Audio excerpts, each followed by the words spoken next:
Good evening, viewers. Welcome back to yet another episode of BMC Global Live AL-HILAL Health World. Nothing but lifestyle. The best investment that we can make is in our own health. As the saying goes, health is wealth. And this talk show is purely dedicated to answering and addressing all your queries and concerns about various health topics and health issues. Today, the topic of discussion is abnormal uterine bleeding, and we have with us Dr. Suseela Kiyyath, the gynecologist at AL-HILAL Hospital, Riffa. Dr. Suseela comes with a wealth of over 10 years of experience, and her area of expertise is pregnancy and childbirth.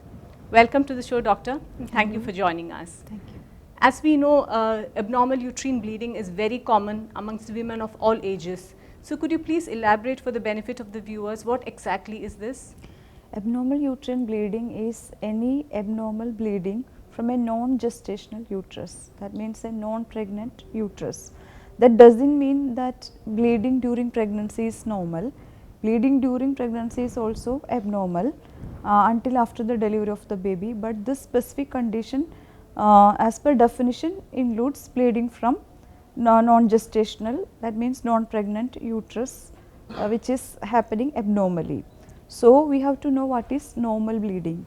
Normal menstrual cycles usually occur at every 24 to 38 days intervals, and usually a lady bleeds for only 4 to 8 days, and usually she doesn't need to change more than one pad per hour for 2 hours. That is too high. Okay. So any bleeding, that is, suppose she has to change one pad every hour for 2 hours, or she has got bleeding more than 8 days during a menstrual cycle, or she is having frequent periods which is within less than 3 weeks interval, or she has got bleeding after sexual intercourse, that is known as postcoital bleeding, or she has got bleeding after menopause.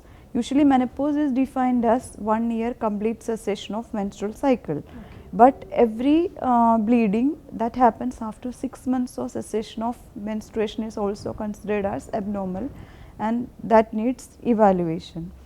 And some ladies, you can get bleeding in between cycles, that is also considered abnormal. So doctor, how common is abnormal uterine bleeding? Is it very commonly seen amongst women? Or? Yes, this is very common. Around 1/3 of every lady in reproductive age group, that means in the age group 15 to 45 years, will be affected with abnormal uterine bleeding. Okay. Usually it is more common in the puberty and premenopausal age group. Okay. And we can say up to 3 to 30 to 35% of women are affected by abnormal uterine bleeding worldwide. And what are the conditions that present as abnormal uterine bleeding? Abnormal uterine bleeding can be due to a variety of causes. It can be due to structural abnormalities, which may be due to a polyp inside the uterus, can be due to fibroid, which is a overgrowth of muscular tissue in the uterine wall, or it could be due to adenomyosis. It is the growth of endometrial lining inside the uterine muscle. It could be due to malignancy and malignancy related conditions known as endometrial hyperplasia.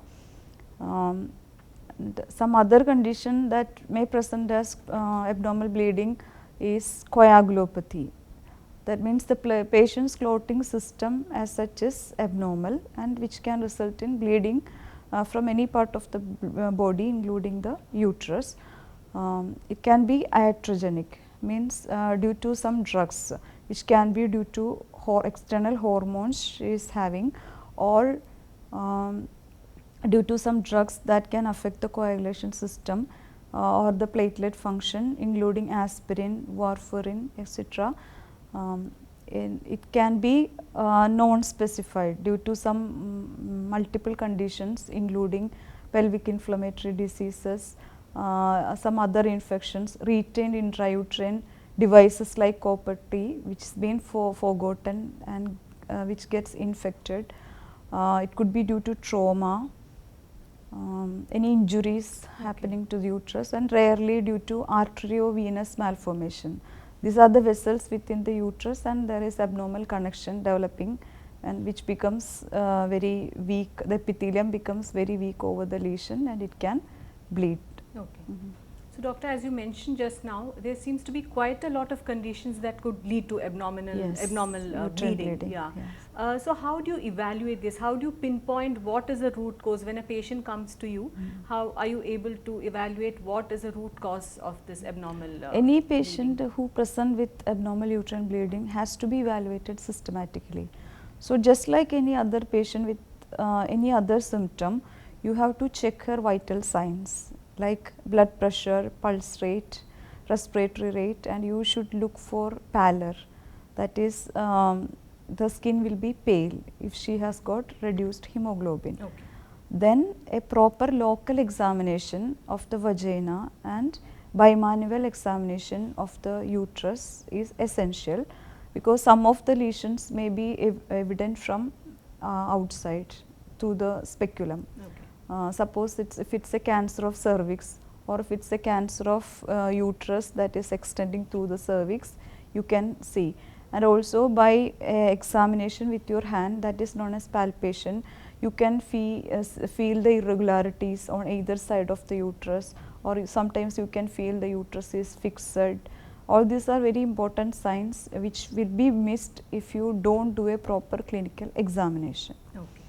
And you have to look at her thyroid, because thyroid hormone abnormalities can result in anovulation. Okay. That is another reason I just forgot to mention. There are multiple reasons that can result in anovulation, which results in thickening of the uterine endometrium, which can result in hyperplasia and later on predisposed to malignancy. Okay. So, any condition, there are multiple conditions other than thyroid disease, but you, if there is any thyroid swelling, you have to examine.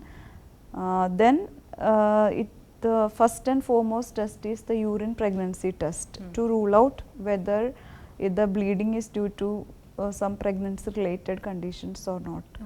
Once the pregnancy is ruled out, you have to proceed with total complete blood count, including hemogram, total count, differential count, and the platelet, which is important for the platelet plug formation to stop the bleeding. Then liver function test, kidney function test, because if these functions are abnormal, the coagulation as such becomes abnormal. And you have to check the patient's blood group, and you have to check her sugars, because diabetic patients are prone for anovulation and endometrial hyperplasia and bleeding. Then you have to do a proper scan for endometrial thickening, and also to rule out any structural uterine lesions and also ovarian lesions, because any structural lesions which need not be hormone secreting can result in abnormal uterine bleeding due to some local effects. So, that is very important. And nowadays it is also advised to do a hysteroscopy, which will let you visualize the uterine cavity. And sometimes we also do sonosalpingogram and endometrial biopsy and pap smear as a part of evaluation. And rarely we need CT, that is computerized tomography, and MRI. Okay.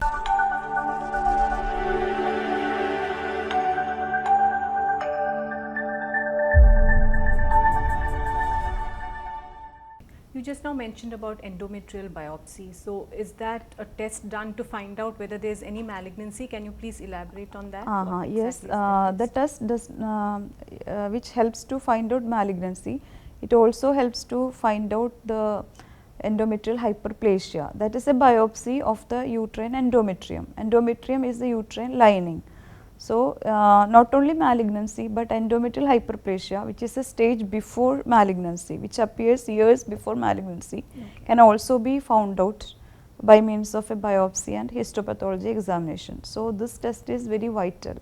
And we usually say every patient beyond 45 years with an abnormal uterine bleeding has to undergo an endometrial biopsy. And even if the patient is less than 45 years of age, if she is at risk for endometrial hyperplasia, like conditions with chronic anovulation like polycystic ovarian disease, diabetes, hypertension, dyslipidemia, etc., then also you advise better to have an endometrial biopsy. And what about hysteroscopy? Hysteroscopy allows direct visualization of the endometrial cavity, and this can be considered as a gold standard test for the evaluation of abnormal uterine bleeding, and it has got therapeutic value also, because if there is some small polyps and all, you can remove it hysteroscopically. You can also have the endometrial biopsy hysteroscopically. Okay. And how important is it to get an ultrasound scan if there is abnormal uterine bleeding?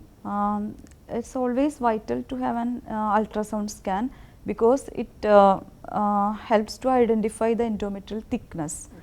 There is a certain level of thickness which is considered normal at different ages. Usually in the reproductive age group, the maximum cutoff is 12 millimeter, and in the postmenopausal age group it is 4 to 5 millimeter. And it also helps to, it does not mean that it cannot be a malignancy if the endometrial thickness is normal, because there are some certain varieties of endometrial malignancies which appear within an atrophic endometrium, which will be very thin. Okay. So, it does not always rule endometrial thickness, if it is normal, does not always rule out an endometrial cancer, but Okay. it is of a big value. Okay. Then other structural lesions like polyps, adenomyosis, fibroid, otherwise known as leiomyoma, ovarian cyst can also be diagnosed with an ultrasound. So, after an ultrasound, if you feel there is any cause for concern, do you normally advise an MRI or a CT scan? MRI and CT is not usually advised unless you suspect a complex structural lesions, Okay. whose anatomy cannot be defined properly, or you suspect a malignancy. Okay. Otherwise, we do not routinely advise CT and MRI. So, basically hysteroscopy, endometrial biopsy and an ultrasound Sound will scan. do. These three procedures would Will be enough do. to evaluate how And the we patient is. will also advise a pap smear. Pap Pap smear is the In sampling. fact, I was about to ask you this question. You know, these Okay. days, whenever ladies go to the doctor, Uh-huh. we are advised to go for a pap smear test. It's something that we hear very frequently. If you could just elaborate how important it is for women to have, and from what age you need to have a pap smear test. It's advised that women should start a pap smear from 21 years of age. Okay. In a few years after they start their sexual activity. And that in this test we collect a specimen from the lowest part of uterus using a brush. Okay. Then that will collect the cells from there, and it said that there is a precancerous stage for cancer cervix. Cancer cervix is a very common cancer found in ladies. So, and this precancerous stage exists for 10 years and all. Okay. So, if you could diagnose this at this stage, it is cancer is totally preventable if you treat that. And it's advised that at least every 5 years women can have a pap even smear. if you don't have any medical issues. Even if you don't have any medical then you would issues, suggest just a that part of checkup, you can have pap smear every it's a 5 good years. prevention. It's an indicator of a cancer that may occur after 10 After years. So, it's a good preventive measure.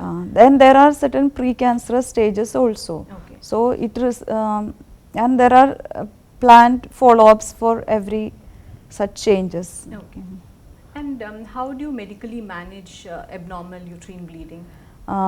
We can manage it medically or surgically, and most of the time we initially try medically, unless it's an advanced malignancy and all. So, it depends on the cause. As I already told, it can be due to a number of causes.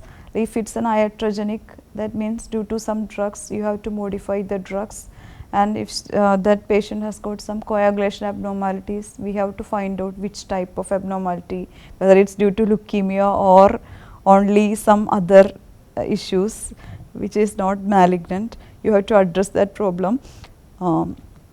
If it is due to hormonal abnormalities, you can give combined OC pills, or progesterone, and progesterone intrauterine devices are available which will deliver a constant quantity of progesterone every day, which will protect the uterus, especially in those anovulatory patients. Okay. What happens is during an ovulation there is progesterone deficiency and estrogen acts unopposed way in the uterus, which will lead on to cancer. So, in such patients with endometrial hyperplasia and all, if you put a progesterone IUCD, that is found to be very effective. And even in those patients in whom we do not diagnose any hyperplasia, still if they do not respond to some basic drug and antifibrinolytic drugs, still we advise progesterone IUCD and the results are good. And but if the patient is coming in a very heavy bleeding and all, you will have to give IV fluids and blood products if it is indicated, depending upon the conditions. And we also give tranexamic acid, NSAID, non-steroidal anti-inflammatory drugs, and we give hematinic supplementation to build up her hemoglobin. And some other hormonal drugs like GnRH agonist, which is not given for a prolonged time. So before we wrap up, doctor, any general advice that you would like to give women who face this problem? My advice is never to ignore any abnormal uterine bleeding. Many of the time it could be benign, but it's very important that you should rule out a pregnancy and you should rule out other structural abnormalities, which can be rarely due to a precancerous lesion or a cancerous lesion, and many times precancerous lesions can be diagnosed and cancer can be prevented. Thank you so much, doctor, for educating us on this topic, abnormal uterine bleeding, and thank you for joining us and for your valuable time also. Thank you. Viewers, for many more informative episodes like this, don't forget to tune in to BMC Global Live Al-HILAL Health World. For any gynecology related issues, please visit Dr. Suseela in Al-HILAL Hospital, Riffa. Make your health a priority. Wishing you loads of happiness and good health always. Till we meet again next time, this is Anupama signing off. Good night and goodbye.